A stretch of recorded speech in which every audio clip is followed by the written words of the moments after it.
Olá, amigos do Brasil em Foco. Hoje nós vamos contar uma história, aliás, começar a contar uma história. A gente vai tentar fazer um resumê, porque obviamente não dará, nós não temos tempo para contar toda essa bela história de inclusão social aqui no semiárido sertão pernambucano. E essa obra foi iniciada há 29 anos por um missionário enviado por Deus, o padre Ayrton, através da Associação Terra. Padre Ayrton, que bom tê-lo aqui no programa Brasil em Foco. Uma alegria estar com vocês para a gente conversar um pouco sobre esse trabalho nosso aqui. Padre Ayrton, a gente vai falar no primeiro bloco, aqui no primeiro programa, vamos começar falando da Associação Terra, que começou lá há 29 anos com 12 abnegados. Hoje, desses 12, restam o padre Ayrton. Faça, por favor, padre, um resumê, então, desse início de trabalho social. Um dia eu era vigário do centro da cidade de Arco Verde e fui convidado a conhecer a Rua do Lixo, na periferia. E lá fiquei muito impressionado quando vi as pessoas catando lixo, disputando comida com animais, quebrando pedra para as construções e uma parte pedia esmola também. Então, num dia eu estava celebrando a Santa Missa, quando uma criança começou a chorar muito e dizia, por amor de Deus, eu estou com fome, eu quero bolacha, e pegaram nos braços, das pernas da criança, ela gritava muito, e então eu entendi que haveria alguma relação entre a fome daquele povo e a Eucaristia, e eu decidi partilhar minha vida com eles, resolvi morar com eles. Então, começamos a nos organizar, a perceber o que eles podiam fazer. Eu descobri que alguns catavam lixo, outros pediam esmola, outros eram pedreiros, serventes, outros sabiam cozinhar. E a gente foi organizando a comunidade a partir daí. Surgiu uma visita de umas pessoas da LBA, antiga Legião Brasileira de Assistência, e a moça disse, é preciso ter uma personalidade jurídica, criar uma associação. Como a gente tinha um grupo de alfabetização de adultos à noite, então esse grupo de alfabetização, deles surgiram as primeiras pessoas que criaram a Associação Terra, que 5 anos depois se transformou em Fundação Terra. E a pergunta, por que Terra? Porque todos nós buscamos fazer na Terra a vontade do Pai que está nos céus. E a gente elegeu energia, ter luz na Rua do Lixo. E ter água e luz. Foram as primeiras providências da comunidade para que a gente pudesse trabalhar por uma vida mais digna. Dessas 12 pessoas, só eu sobrevivo, ainda com a saúde frágil, mas todos morreram, como se diz no sertão, ou por morte morrida, ou por morte matada. Existia muita violência a essa época, padre? Muita violência. Muita, porque o desemprego, o analfabetismo, sabe, a falta de perspectiva, a ausência de esperança, gera uma tensão tamanha nas pessoas. E elas se embriagavam ou diariamente, ou final de semana, e a coisa ficou tão difícil. Alguns anos depois não havia mais pessoas lá. Dos iniciantes, não havia mais pessoas. Todas morreram. Só eu continuei com essa tocha olímpica para levar adiante esse ideal de trabalhar por uma vida digna entre os mais pobres. Essas 11 outras pessoas que ajudaram o senhor a iniciar essa obra, elas eram pessoas da comunidade, eram ligados à igreja? Como era o histórico dessas pessoas? Catavam lixo. A maioria das pessoas da Rua do Lixo, de onde tinha vindo? Esse pessoal tinha fugido da seca. Como atualmente vivemos um tempo de grande seca entre nós, a maior seca já vista. Temos água por pouco tempo. Uma grande seca acontecia naquele ano. No ano de 84, grande seca. E essas pessoas tinham vindo da zona rural e como último momento, último recurso para sobreviver, elas procuravam o lixo da cidade para dali tirar o sustento, de que viver. Então, dessas pessoas é que surgiu a Associação Terra. Os agricultores, biscateiros, desempregados, pessoas já sem muita esperança. E começamos a alfabetização de adultos, foi o início. Depois dividimos em grupos e quando a LBA liberou os primeiros recursos para nós perguntamos à comunidade como trabalhar, o que fazer. A comunidade disse, primeiramente, uma creche para as nossas crianças.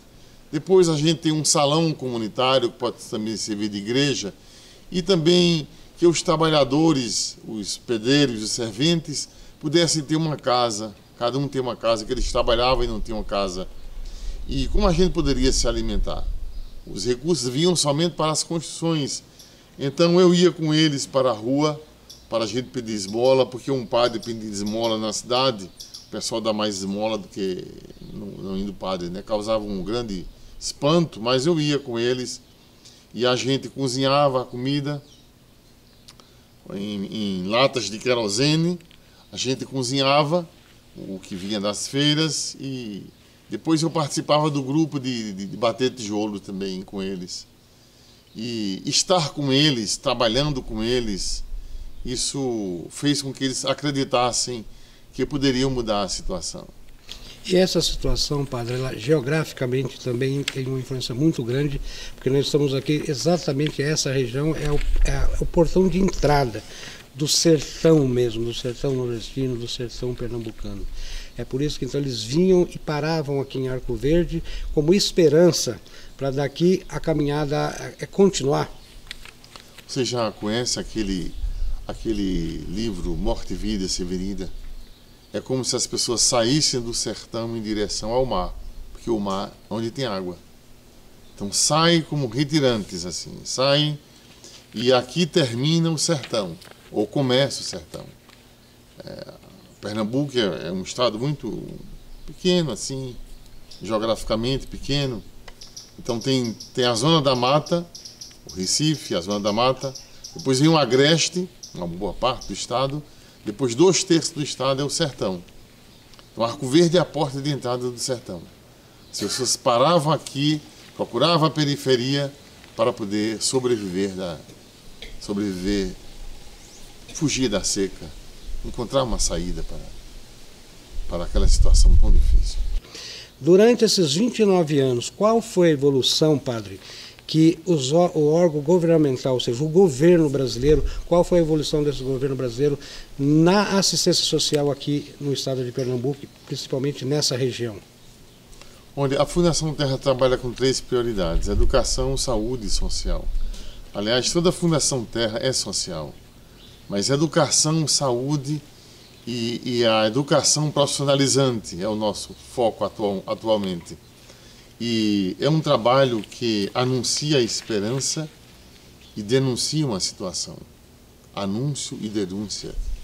Daí a dimensão profética, bíblico-profética.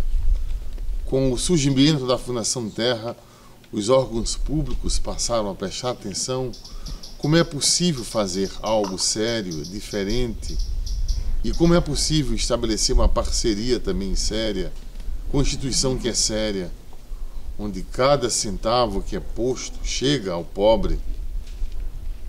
Tudo que é depositado para os pobres chegam aqui. E as instituições começaram a se aproximar. Vocês um dia vão conhecer a Fundação Terra, já faço o convite para que venham conhecer nossos trabalhos, ver o que nós fazemos. Por exemplo, eu não sei quanto se gasta para manter um homem num presídio. Não sei quanto se gasta para manter uma criança confinada na Fundac, por exemplo. Mas com R$80 por mês, a gente dá educação, a gente dá comida às crianças, lazer, boa formação. Então, os poderes públicos começaram a perceber que, se não estiverem unidos, a sociedade civil organizada, o país também não caminha. Padre, olha, foi muito bom começar a contar a história dessa obra maravilhosa. O senhor, terminando o bloco, dizendo que com R$80 o senhor consegue dar dignidade e cidadania para muitas crianças e, obviamente, para a família dessas crianças. muito insignificante se levarmos em conta, se compararmos com o que o governo gasta. Mas há, padre, também, num país com mais de 45 milhões de pessoas com deficiência, num país de milhões de pessoas à margem da sociedade, uma luz no fim do túnel, que são as parcerias públicas-privadas. E o governo está visualizando esse horizonte. Então, em São Paulo, por exemplo, a prefeitura já faz muitas parcerias com entidades que detêm know-how na inclusão social. Então, esse país, eu acho que começou na última década a passar por uma revolução social. E o terceiro setor, como disse ao senhor, é de fundamental importância para que nós façamos realmente no Brasil uma inclusão de fato e de direito. Então, por hoje, eu agradeço imensamente a participação aqui do senhor no Brasil em Foco. Nós vamos voltar na próxima semana para continuarmos falando da sua obra solidária. E aí nós vamos entrar, propriamente dito, na Fundação Terra, essa entidade que tem que ser conhecida, que tem que ser apoiada por todos os brasileiros e principalmente por aqueles que estão nos assistindo através da TV Aberta São Paulo, através da internet, que não tem fronteiras, né, padre? Então, a gente aproveita para dizer, as portas da Fundação Terra estão abertas, venham conhecer o trabalho do padre Ailton. Muito bom tê-lo aqui hoje, padre. Obrigado, até a próxima vez. O Brasil em Foco faz um pequeno intervalo. Na sequência, no momento inclusão, eu vou continuar falando de solidariedade.